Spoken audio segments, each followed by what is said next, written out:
When Apple introduced the iPhone X back in 2017, it kickstarted this ridiculous trend of notched smartphones. Almost every Android phone maker followed this trend and made their phones look even worse than the iPhone X, because they couldn't make the bottom bezel of the handset as thin as the iPhone. That, however, changed in the past couple of years. Not only Android phone makers reduced the size of the bottom bezel, but they also made it smaller than the latest iPhone. Right now, Samsung's latest Galaxy S22 Plus has the slimmest bezels we've ever seen on a smartphone. And not only slimmest, but they are also symmetrical. To be honest, the S22 Plus is so beautiful that Apple's latest iPhones look really outdated in front of Samsung's latest flagship.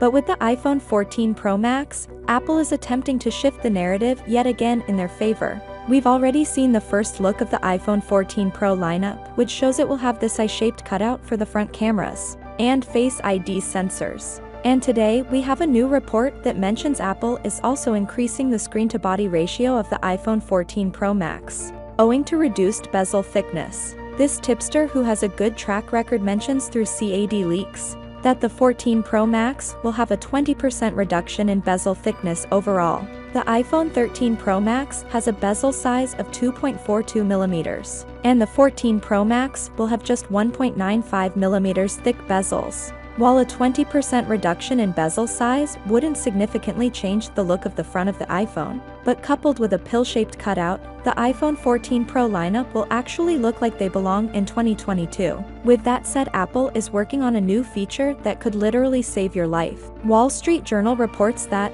Apple is planning a new feature for the iPhone and Apple Watch that would enable the devices to detect if you are involved in a car crash and automatically dial 911 for emergency services. The feature will use iPhone and Apple Watch sensors like the accelerometer to detect automobile accidents as they happen, in part by sensing a quick increase in gravitational force, or G-force, on impact. Apple has been testing this feature for the past year by gathering anonymized data from iPhone and Apple Watch users, and the devices have supposedly recorded more than 10 million probable car hits. Wall Street says Apple will introduce this feature to iPhones and Apple Watches in 2022, which means the iPhone 14 is more than likely to get this life-saving feature. Let me know what do you think down in the comments, and as always, I'll see you tomorrow. Peace out.